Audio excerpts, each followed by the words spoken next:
Hello and welcome to This Week in Frax, internally known as TGIF. No, did I freeze? And we have a very special guest. It's Friday. We have Mr. John Walsh, who is here to talk about... Mr. John Walsh, FrxETH extraordinaire. Welcome. The legend. Thanks, guys. Happy to be here. To talk about FrxGOV, chip mainnet. So, Yeah, I actually got a few comments recently of people that watched the FrxETH episode, and they really enjoyed it. They really respect what you have built. So kudos to you in that regard. Yeah, been getting a lot of positive feedback. Yeah, glad to hear it. We we wanted to decentralize the protocol, so that's what we're doing, and I'm glad people like it. So this is your shining moment.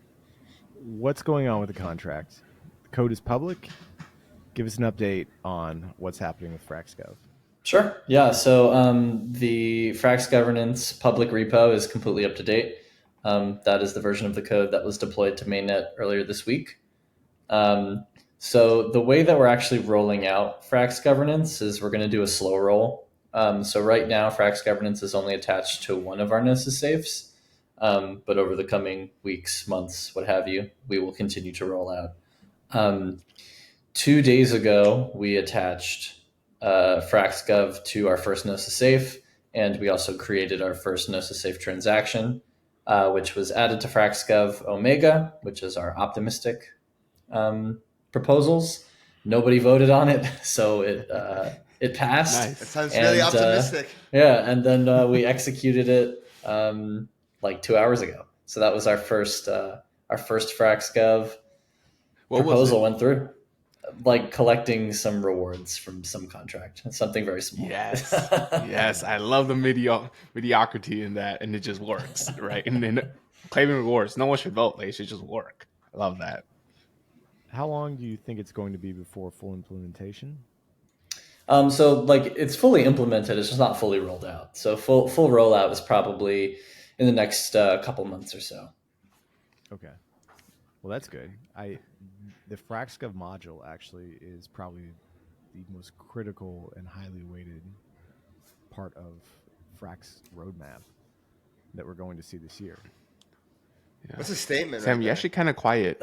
Yeah, you're quiet. Am I quiet? I mean, let me turn up. I maybe I just need to speak louder. It's been a long day. It's better. We just did it. We just did a nice interview, and it's 7 p.m. here. But yeah, I think that FrxGov potentially is going to have narrative shifting consequences. Oh, for sure. Yeah, it's foundational to everything else that Frax is building. I think that's what exactly the big deal is about it. It's because no matter where you're going to build, at the end of it, people are like, the multi-sig, and you'll be like, not anymore. Yeah, all the FUD, all the multi-sig FUD, all the nation-state actor FUD, all the rogue team FUD is kind of dead now. Yeah. So with the launch of FrxGov and then FrxETH v2, there's almost no. Well, I mean, there will be no more control of the core dev team over the protocol. It'll be fully in the hands of FrxGov and then also VEFX. Yeah, the VEFXS holders, they have the final say over everything in FrxGov. So if the Frax team puts up an optimistic proposal that VEFXS holders don't like, they can veto it. And then they can also propose anything they want through Frax Governor Alpha. So they could, kick the Frax team off the multi-sigs if they wanted to. So where can we? Yeah, Sam's been slacking. Got to get rid of him. Yeah, exactly. So where do we find all these transactions? Is there a front end yet where we can see the transactions that are queued up in Omega? Yeah, there is a front end. We're still. I'm not sure the final state of it, but it's probably good to go or very close to good to go because we've been baking it for quite a while. Let me find it for you guys and then I can send it over. Is that on fax.frax or? I think it's app.frax.finance. Let me go to the governance section. Mm-hmm. Who's got a cat? No, that's my cat. You got a cat? Bring him. I love cats. I miss my cat. Let's see the cat. Yeah, it's not live yet, but it is pretty much built And pretty soon you'll be able to see all the Omega and Alpha proposals as they come up, and you can vote on them from the front end. It has links to the Gnosis safe, so you can see which safe it is. There he is, and it's pretty solid. It's pretty solid front end. So is the rollout of FrxGov going to have any change on how the current meta governance works, like how we use the forums and then Snapshot? Sort of. I should have sent you guys the graphic. Let me send you the link, and maybe you can pull it up. I have a perfect graphic that explains all of this in the GitHub repo. So right now, here it is. Essentially, all the snapshots are just like non-binding resolutions that have to be executed by the core team with multisig. Exactly. Once the new FrxGov goes out, I'm guessing it stays the same, right? Or maybe even there's like a contract that can be queued into the snapshot proposals, and that like anybody could call it or something and add it to the either Omega or Alpha for introduction. But the system potentially could change quite a bit over the next few months. Yeah, are you guys gonna pull up the doc I just sent? Yeah, I can pull it up. I can't access it. It says 404. Oh, really? Ruggery. Oh, sorry, wrong repo. There we go. That's the right one. Okay, let me pull this up while we're still here. This one. Yeah, this is the picture. I've seen this picture before. Yeah, so this is what we call the swim lanes document. Justin suggested that we made this, and it was a very good idea. But yeah, I can quickly walk you through how it's going to work. So essentially, if it's some sort of like routine initiative, right? Like you're collecting some rewards from some contract or whatever, the Frax team is just going to create it with no discussion. But again, that can be vetoed at the end of the day. If it's a new initiative, there's going to be discussion on the forums on Snapshot. I'm going to create a Snapshot proposal. And if the Snapshot vote passes, then either the Frax team can create the proposal. They can create almost any proposal, but there are some that you can't do through Omega. So we did limit the powers that the team does have. But Frax Governor Alpha, which VE-FXS holders that have enough VE-FXS, they can propose to do whatever they want. So that's kind of how that's going to work. Mm-hmm. So Snapshot is still the place where the discussion is going to happen. Nice. And bringing in this week's events, obviously the team pulled the protocol-owned liquidity away from Curve after the exploit that took place, affecting the specific Viper contracts that were paired with native ETH.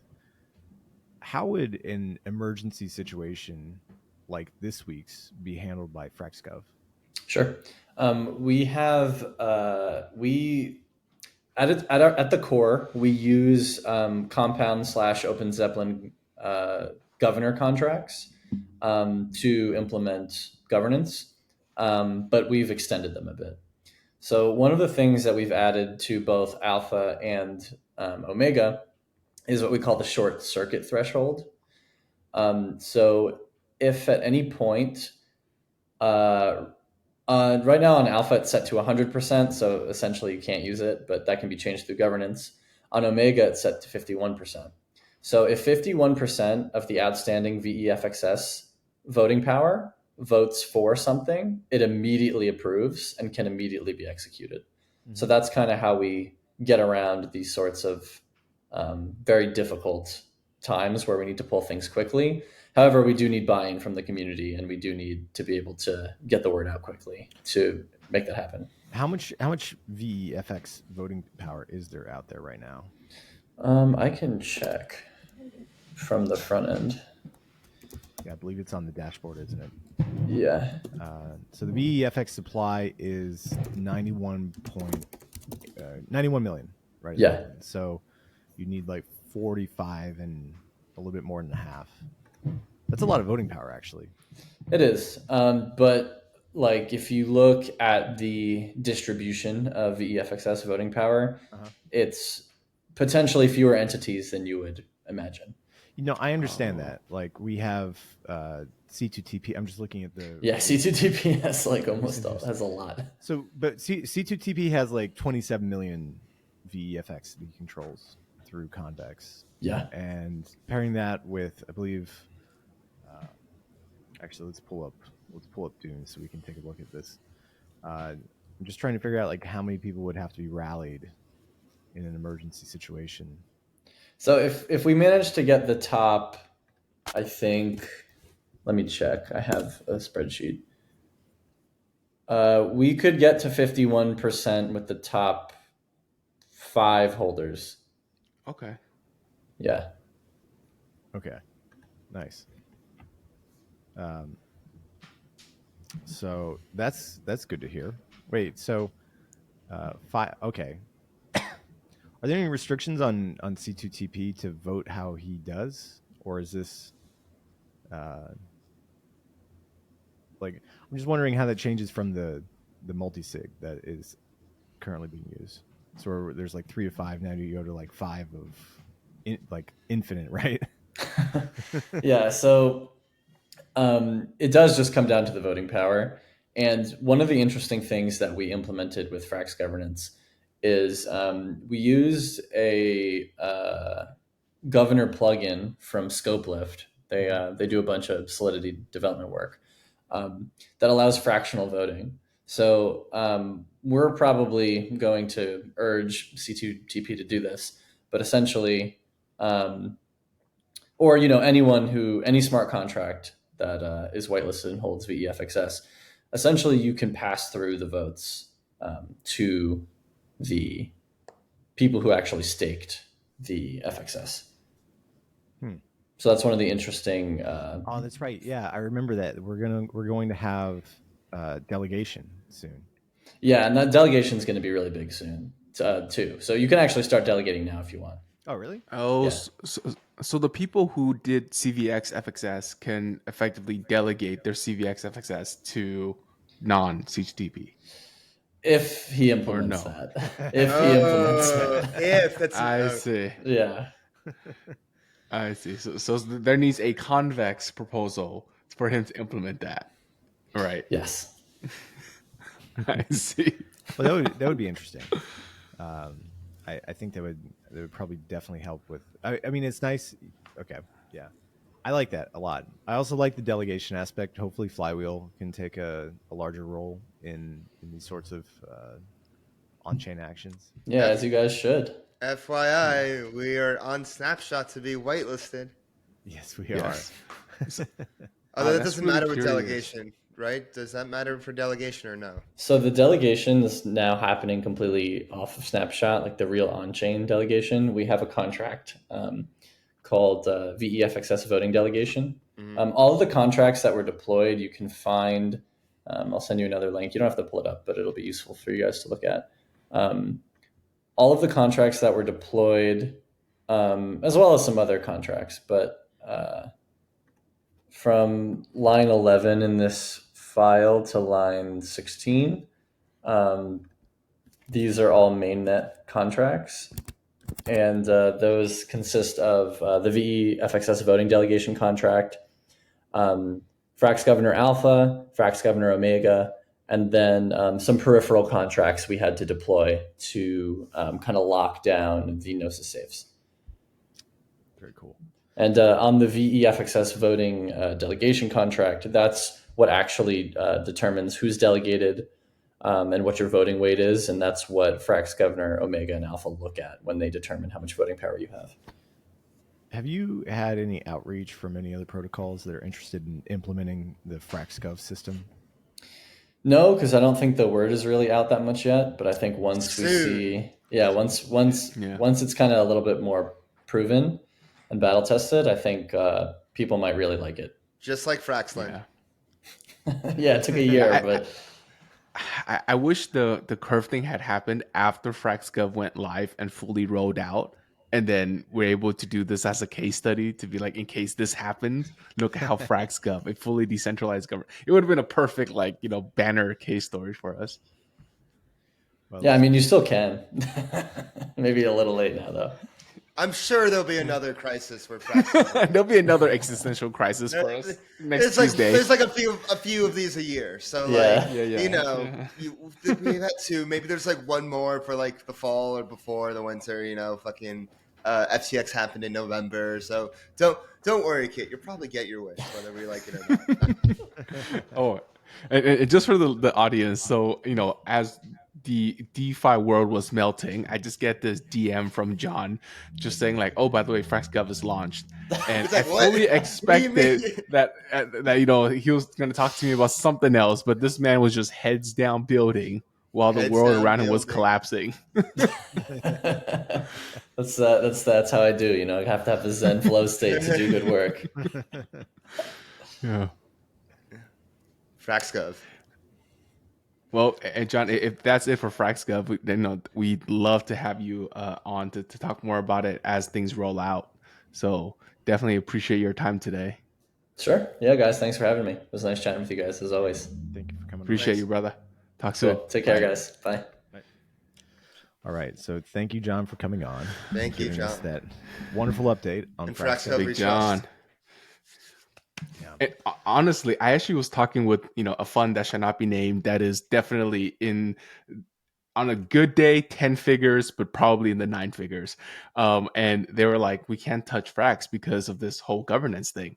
Like, this whole multi-sig fear is real.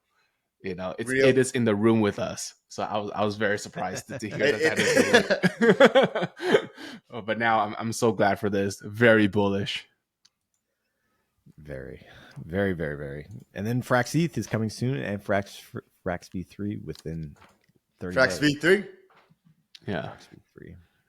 All right, Sam, what do we got going on? I mean, I think we all know what you're going to say next, but what's in the docket? Kind of a quiet week, guys. Other than what happened with Curve, it's been a quiet week because it was all hands on deck. Actually, no, it's not. Like, other than the Curve, there's actually a lot of stuff that happened other than Curve. Oh. Why don't we start there, and then we can come back to Curve. So we mentioned at the beginning of the show that FrxETH redemption queue contract has gone live. So if you don't want to pay a small amount of slippage to get out of your FrxETH, and you want to get exactly the amount of FrxETH that you have as a withdrawal, well, the team is about to push a new redemption system live to assuage any fears that you might have. Travis wrote that here's how it works, right? Essentially, you exchange your FrxETH and you get an NFT. Then you wait. And based on your entry into the current Beacon entry exit queue, you just got to wait it out. So the protocol triggers a validator exit if needed. Then you can claim your ETH after it comes in. And if you want to cut it short, you can sell it back into the Curve pool, or you can redeem your NFT early to get your FrxETH back. Could you trade the NFT on Hourglass? Probably. Probably. So the fee is going to be there to ensure that there's no mass exit request griefing, because they want people that go in to essentially wait for their ETH to come out. But you can sell your NFT if you want. So that's pretty cool. Additionally, Index Coop added Stake FrxETH to their diversified staked ETH index. Let's go. Yeah. So this was a pretty cool story. Staked, like, it's here now. Let me pull up the screenshot of this. Because you guys have talked with the I've talked to them. Yeah. So it's here. There's quite a bit in here. $1.5 million worth of ETH is here, and it's paying 4.57 in total returns. Very cool. What is our allocation? 16.5%. Yeah, not bad. I wonder why Rocket Pool ETH gets such a high allocation. Yeah, compared to Steth. I think it's because they like to pay fees. I'm just kidding. And they like that. They like those low yields, right? Yeah. We like have low yields, high fees. Yeah. Guys, let's play nice. Let's play nice. I'm teasing. I'm pretty sure after FrxETH V2 it's gonna look a lot different. Yeah, I mean you won't need this after FrxETH V2 because like FrxETH V2 is a quasi index of every single validator that is running on through Frax, right? That is a good way to look at it.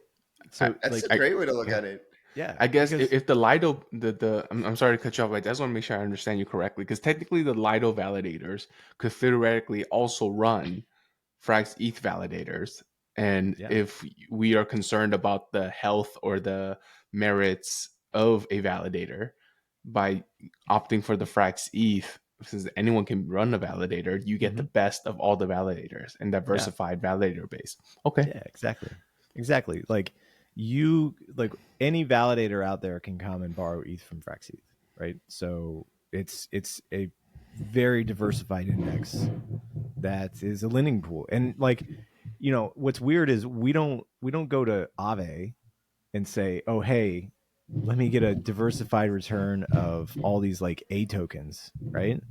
We just go to Aave and there's an interest rate, and you put funds into it, and it gets taken out by a lot of people, and that's all you worry about, right? I think the same is going to emerge for FrxETH. I'm really excited for FrxETH V2. Exactly. There are a few proposals too, like to shorting WETH, shorting WPTC. Oh yeah, yeah, that's real interesting. Using Frax as collateral now. Yeah, this is something that I've been kind of bringing up. I mean, we've talked about the need for diversity of assets inside of Fraxland. I actually thought there was really something interesting that I believe it was Sam or Drake said this week. He said that they could have already released Fraxland as like an open, trustless environment, and essentially just had like a factory contract where anybody could create a pool or a pair. And maybe they're sitting on this, right? Because right now they're the ones that create all the lending pools, but at some point I think they probably should open it up to allow anybody to create these like whatever sort of lending pool pairs they want. It gets tricky though, because you remember with Rari Pool, like people create their own pools and Tetranode locker. Oh my god, Tetranode's locker.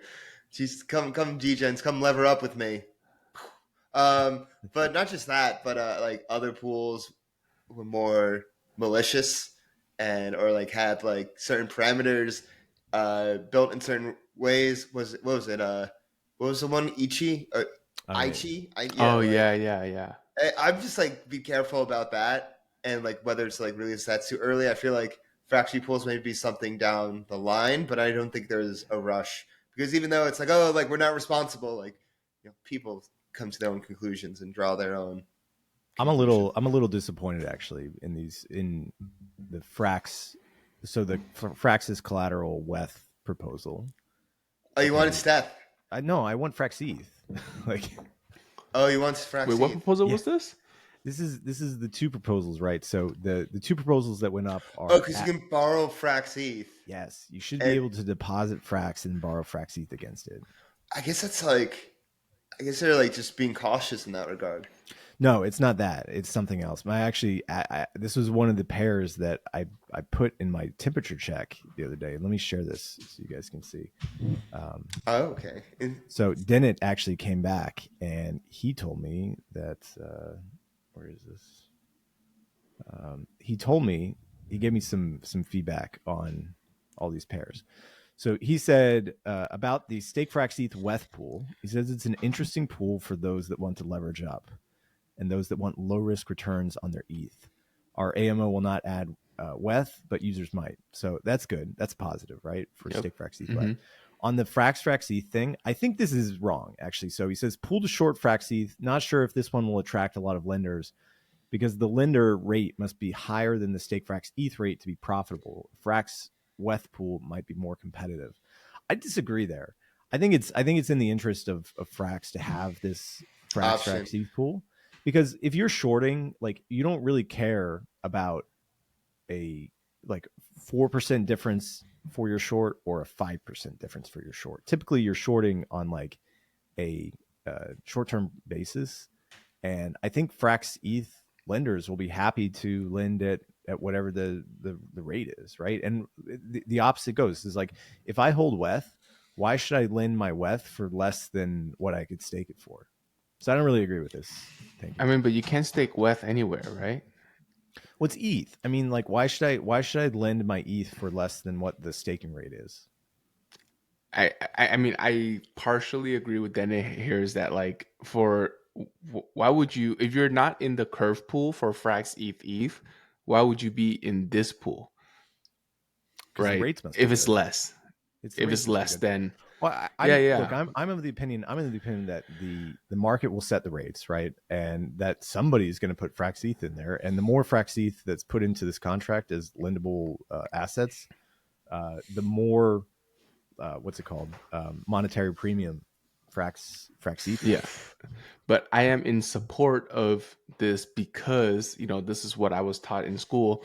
When there is an avenue to long but not one to short, people are hesitant to long because they cannot hedge. So having this tool is actually net beneficial for the whole FrxETH ecosystem, because you need people to be able to take both sides of the trade. That's how you have an efficient market. Right now, there's no way to short FrxETH for people to hedge. While let's say they have a massive sFrxETH stack, they might want to short a little bit of that. Maybe that's why. Maybe it's they don't want people shorting FrxETH, but yeah, they don't want people shorting FrxETH right now. But it's healthy. But yeah, it's kind of moronic, but it's healthy to have a two-way market. It's healthy. I think the liquidity pool might need to get bigger, and then they would consider it. Yeah, that's fair. That's fair. I think like once the liquidity pool is sufficient enough, then it would be healthy to include shorting FrxETH for the reasons that you just stated, Kit. So we had a couple of other proposals. We had a FIP to add ZETH, FrxETH. This is up for snapshot right now. And this is Tsunami ETH, who we've talked about. Yeah, I actually just met those guys in Paris. They're cool. Mm-hmm. The UZD, right? Same stablecoin? Yeah. Good players. Good players. There was also a FIP to deploy Frax Ferry on a new base chain. So this would bring Frax shares, FrxETH, and stake Frax. They need a stable. All to base. Because there's no exit. There's no way to exit right now on base, right? Yeah. We would be the first. There's one thing. There's a rebase bridge that just came out. And there's also a Synapse one too. There's two of them. Yeah. Okay. But there's no official one yet. That'd be funny if Frax Ferry was the only bridge, and then everybody's like waiting a day to get off. I think the rates for Frax and all the other Frax assets on base are going to be insane. There's going to be it'd be the only way to get out of the system, and so there's going to be huge demand. I might actually take some Frax over to just see what happens there, because hopefully the lead swap DEX rug. Sushi Swap is deploying there. Oh, really? Yeah. Sushi Swap is coming over to be a real brand name DEX there, so there will be a venue. Continuing the tradition of deploying everywhere imaginable. Yeah, Dave, we should write a grant, if there's a base grant, to get some grant money to build some Frax products on base. They did. I keep on thinking back to they wanted flat coins. They literally said they wanted flat coins, like FPI. We have one already. We have one. Yeah, we have one. I think they actually called out Frax by name in they did. initial post. They did. So that's a good idea.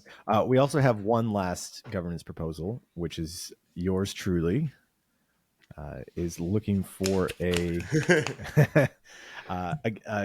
be whitelisted to stake Frax shares. Yeah, we have FXS. We want to stake it, and we want to have we're pretty we're Flywheel. We say Frax in every single intro. We're aligned with Frax. We want to keep building with Frax, and this is just another way for us to align our incentives in the Frax ecosystem, is getting that whitelist. So. We want to bag hold even harder. We want to bag hold. Vote for us. Bag holder harder. Bag hold harder. Yep. Yeah. So I wanted to bring this up because I think this is interesting. I think this may be, there's no coincidences, right? That Ondo just launches USDY, which is a tokenized note that's secured by short-term treasuries. That's going to essentially be like a STETH, right? Like wrap STETH, the price just goes up and you get yield from dollars. And while only accredited investors can buy this thing, once it's on chain, you just have to get whitelisted, and you can use it. So I don't know. Does this play into Frax v3? I don't think so. Once it's on chain, you can use it, but you need to KYC or something. You said? Yeah, So- you have to get into an allow list. But, you have to be in an allow list in order to hold it. Yes, but then This is not very composable. It is composable. Yes. Oh. For those on the allowed list. On the allow list, it's composable. On the allow list, it's composable, right? But You got to be invited to the party, Dave. That doesn't sound very democratic. But it's very cool. It's a bankruptcy remote product, and it's going to be the first fully on chain. Only for non-US persons. Oops. Damn. I know. Protects me harder. But I thought that was interesting because they're going to be paying 97%. So their rates that they're paying for this thing is 5.1%. 5.1%. Damn. 5.1%. Yes. Yeah. So I can't actually read anything because they're geofencing U.S. persons. Wow, you can't even get information. You're protected from information. Yeah. I do want to bring up one last thing before we get on to the topic of the week, the big topic of the week, and that is this comment that Wang Kevin said in chat, saying that why would people view Fraxshares as being similar to Maker? It's so different. Besides, what MakerDAO did is just a part of Frax Finance. Frax has a stablecoin, FrxSwap, FrxLend, FrxETH, FPI, FraxFerry. What the core team is cooking is a whole full stack of DeFi protocol. A full stack DeFi protocol. Once everything is ready, the Frax chain will fall into place. Interestingly enough, in Chinese WeChat group, I thought this was the most interesting. People are comparing Frax to Lido at the same time. They think that FrxETH is better than Lido. Let's go. That last part says it all. Yeah, I definitely trust this guy too. He has his last name first before his first name. That is the real Chinese way. He's an OG Everpedia employee.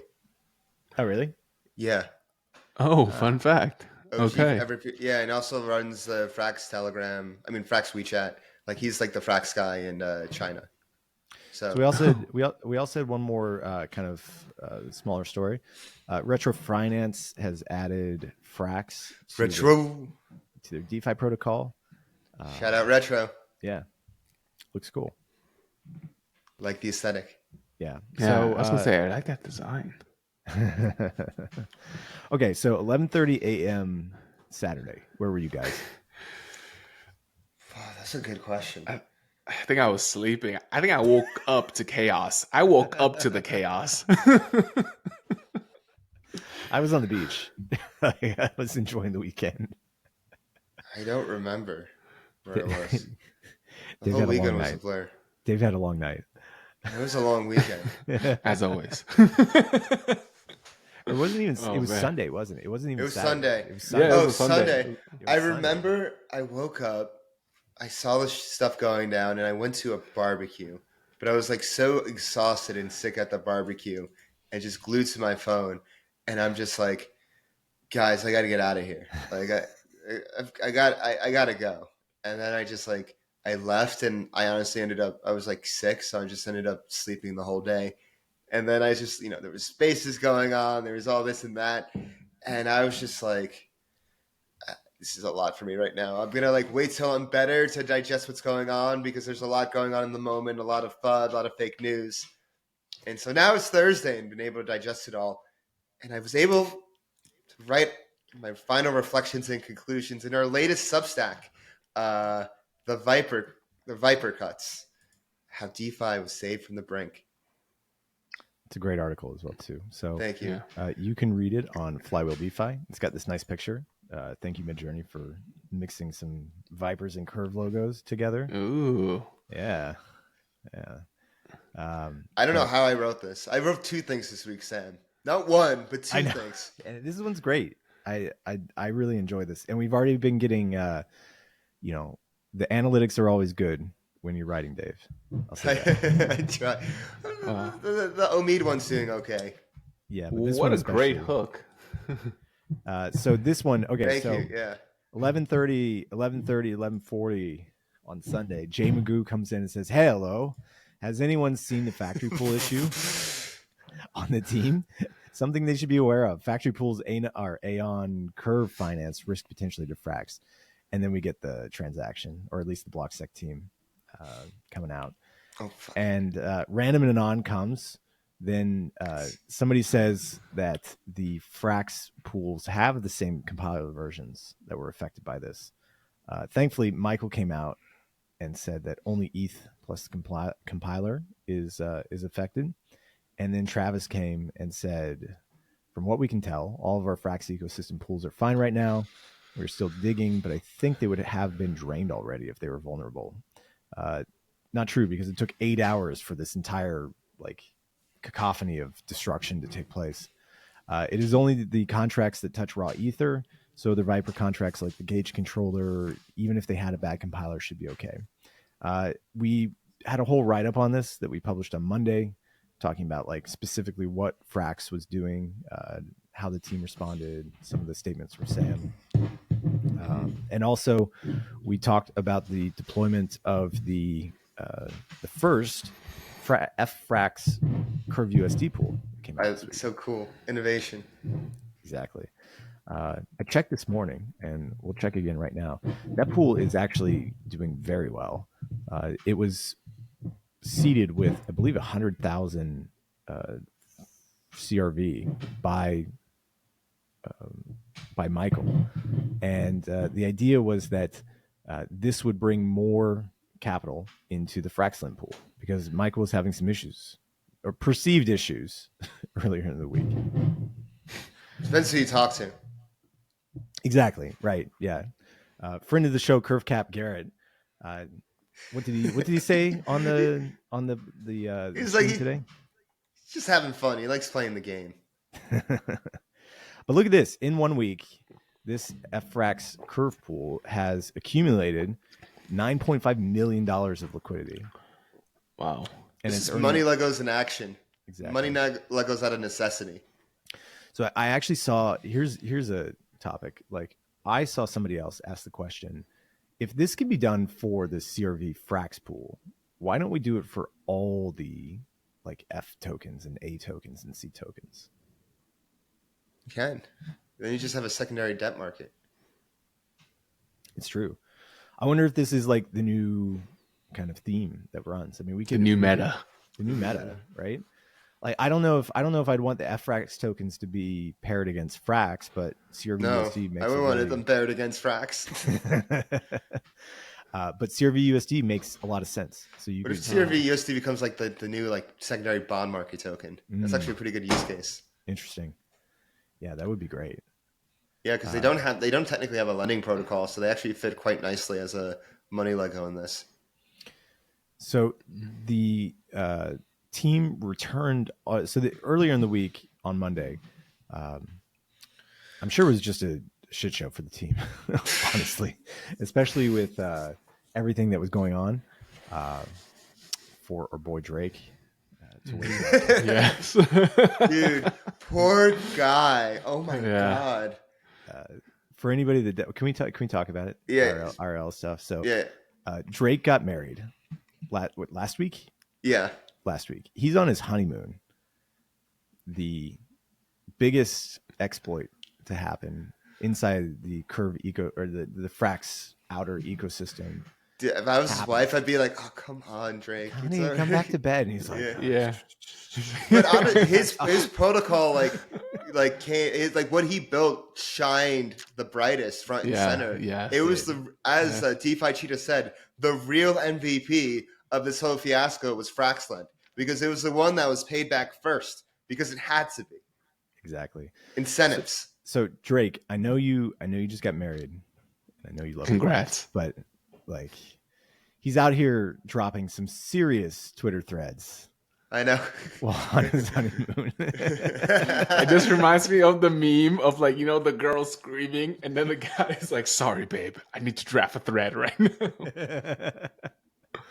Or it's like the one where she's sleeping and he's turned over on his phone and he's like, "I wonder what he's yeah.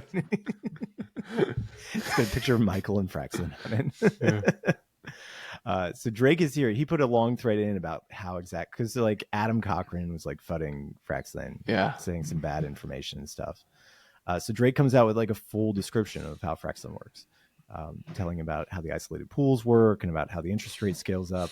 Even gave us like a nice little picture that we didn't even have before with this utilization multiplier. And this, I guess, calms some fears in the market.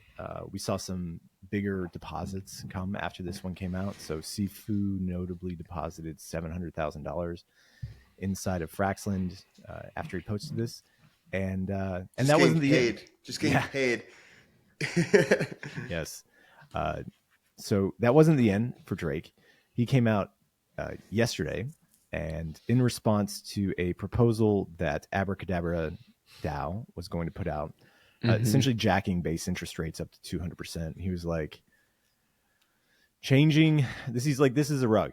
He's like, changing the fundamental terms of a loan in a single transaction is really bad. And I love it. Drake has teeth. Let's go. Spicy. Drizzy is spicy. I do want to bring up a comment from Winmoon, also a friend of the show, who said, Rich, considering your own mechanism is one pretty much forcing their hand, sir.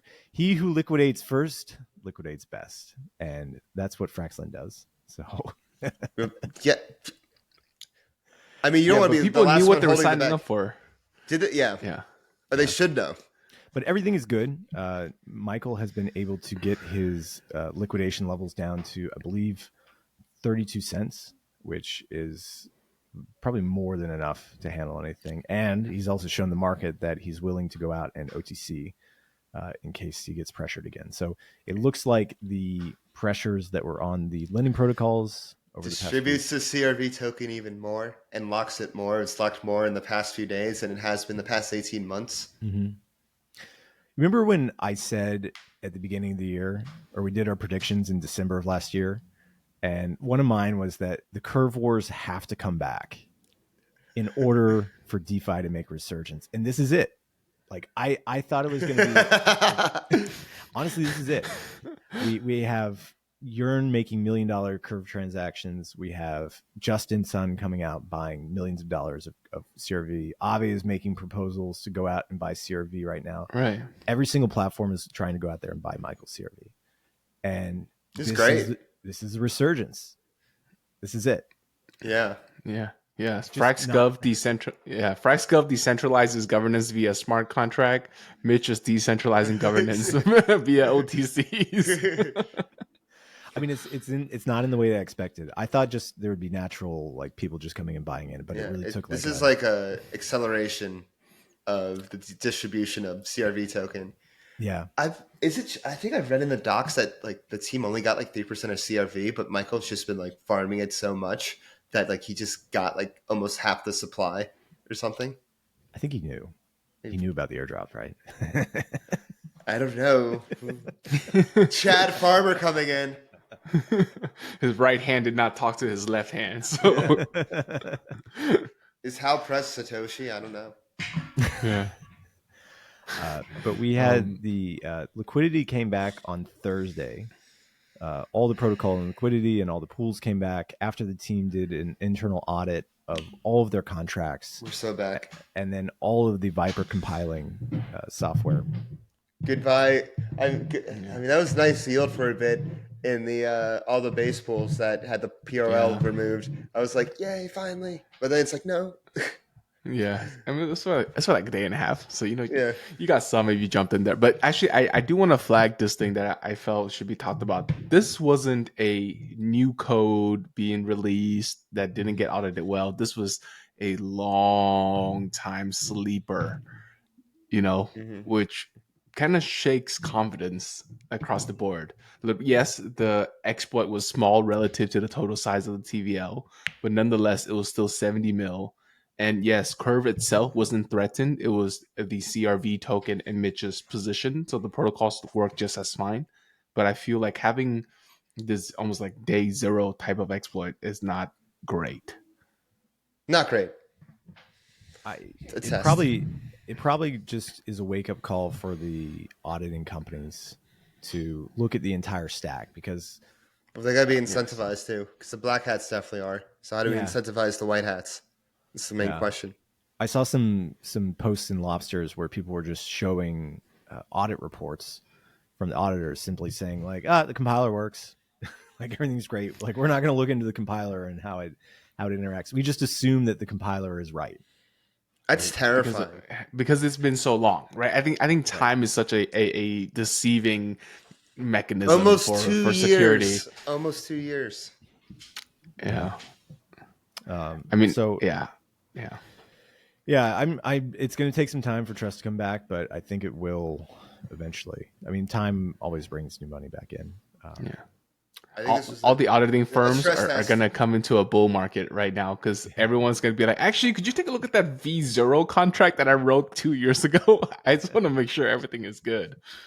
And then one last thing that I wanted to talk about was a proposal that I put up today for the Frax DAO to go out and potentially acquire CRV. What are you guys' thoughts? Should we acquire $1 million, $2 million worth of CRV at 40 cents? At 40 cents? Yes. 40, yeah. At the price that Mitch is selling. The only reason I posted the proposal is because I kind of alluded to it, saying like, "Oh, hey, we should do it," and then Sam put a little 100% emoji on it. And I was like, "Okay, we got to see what somebody says." So maybe somebody. I left it open. It wasn't really like a finalized proposal, but if somebody wants to come along and back up some numbers and say how much CRV we should buy, I don't know, maybe $500,000, $1 million. These are great rates, and it just serves to increase liquidity and help the Frax protocol in the long run. Yeah, especially how long-term aligned we are with Curve. Mm-hmm. Just in the spirit of fraternal protocol brotherhood, it makes sense to buy some, and also to our own benefit because we're just so integrated and intertwined with the Curve and Convex ecosystem. Mm-hmm. I wonder what the exact numbers are. I feel like either you or Dennis or someone would know. Kit, how, if it's worth it. Well, I think actually I wanted to raise this. I know the pod that we just did with Paper Imperium, which is going to come out next Wednesday. You guys should totally watch that. But on the pod, we were discussing how Aave should not be purchasing CRV because they, in effect, will have a ton of CRV if this liquidation situation happens again. But I think in our situation as FrxLend is different because each of these pools are isolated, right? So the protocol doesn't have the level of exposure at all. Mm-hmm. And so we actually are in a very completely different risk profile than that of Aave. I just wanted to point that out in case people are going to make a comparison. And I think for us, we should purchase it, but I am more, I guess, concerned about us finding a way to get voting power from VLCVX instead. Meaning we should control more of the convex ecosystem rather than going directly to control CRV, in my opinion. Because now that FrxGov is live, and if what John was saying, if C2TP implements that proxying system that allows CVX FXS to effectively vote, I think we should get some of our voting power back. Is my take. Interesting. So wait, so go over that again. Why do you think we should acquire CVX instead of? I think instead of buying this, can we just acquire CRV and then just lock it up as CVX? Well, my point is, if we were going to spend treasury capital and CVX versus CRV, we should do more CVX. The reason is that currently right now the voting power of the VEFXS that CVX owns and controls is a lot, and we don't have any access into that. But with FrxGov coming live, and that proposal that John was saying, how CVX FXS people may be able, or stake lockers may be able to have voting power, if C2TP were to open that up, then we would actually get a huge chunk of our voting power back to the protocol. Interesting. What I don't want to talk about convex politics, but that would be interesting, right? And I wonder what the convex rates are right now in relation to where the CRV price is. I mean, my only thing about buying straight up CRV is that we'd be buying at a discount, 30% discount, right? Yeah, profit-wise is great. And one thing I wanted to point out to the listeners, they may not have been in the Telegram chat as deeply as we have this past couple of days, but if CVX and VLCVX or CRV and CVX were to be marked as 0 for the whole treasury, I think Sam said we would be down like 2% in the collateralization ratio, which is actually not bad at all. Yeah. So I thought that was really good to hear. I'm looking for a certain. I look at the amount of. Okay, I want to bring this one up. This is actually your favorite chart, Kit, and maybe you can walk us through this because I've looked at this chart for a while now, and I want to talk about. Yeah, thank you, Seba. I want to talk about this like farm CRV, right? Or like even farms. I know CVX is like done, right? Yeah. But, our amount of CRV that we've been able to acquire over the last year has been declining. And and so like this would allow us to like essentially like bolster those that CRV that we need to to incentivize the pools. But I think we are still selling the CRVs. I don't think we are actually locking it up. At least when I look at the treasury balance sheet on the FrxFacts, I can't find any VECRV. We still have a ton of VLCVX though. And so CVX emissions are pretty much over, as you can kind of see, but CVX does have a fairly large treasury that could obviously redirect that into more emissions if it so chooses. Right. So there's also that option still open. But no, I hear what you're saying about just purchasing CRV, because no matter what, with a 30% discount or 25% discount is super juicy. Yeah. And we're going to lock it up anyways. So the 6-month lockup that the deal is proposing wouldn't really matter. I mean, it'd be locked up forever. I mean, it'd be ours. Yeah. Yeah. And that permanent cash flow that we'd be getting, I think would far outweigh the cash flow plus the incentives would be incredible for us. I mean, we're talking about what, like on a $2 million purchase, you're talking like 7 million CRV. That's a lot. It's a lot of power. It's a lot of power. And when you talk about like the overall like VCRV holders, I mean, we're up. I mean, we're kind of up there, but we definitely could make a bigger dent in becoming a larger VCRV holder. This is our chance, and we're whitelisted. Frax is whitelisted. Yeah, Frax is whitelisted, but I just don't know if Frax does lock any VECRV. I don't think we have, even though we are whitelisted. It's interesting that we haven't really had like a VECRV convex discussion. It kind of like has been settled for pretty much a year now, right? What does Frax do? I guess they turn the CRV to CVX CRV for bribes. That's what. They do. That's the whole we do. But I think we should. I feel like we should cut the recording right now and take this off the record. I think it's an interesting discussion because, like, look, we've been going down. We've had like a single strategy for what we're doing with our CRV for the last year and a half, 18 months, and it worked really well during the like whole 4-pool era. But we've kind of been in this almost. Just different environment ever since UST collapsed, right? And we switched from acquisition of CRV to kind of recycling it, right? Flywheeling, one might say. I understand, but maybe the acquisition process needs to start again. I'm sure that it would have to wait until like the dust settles, collateralization ratio gets up to 100%. Exactly. Because what money will we use to buy that, right? Well, I can think. I mean, I think there's probably always Frax that can be justified. Even like, okay, let's say we spent the collateralization ratio dropped by 1% by making this purchase, but we understand the benefits long term. Do you think that would be worthwhile enough to go out and make that CRV acquisition? I think we need to do more analysis. Probably more analysis. We need Dennis. We're just shooting off the hip here. We need Dennis. These are all questions for Dennis. All questions for Dennis. I'm sure he's doing the calculations right now. Yeah, I'd love to have him on the show, but I don't think I think he's just like not like that. That'd be interesting. We can ask. Yeah, we'll ask. Anyways, we're going up close to the hour, fellas. Yeah.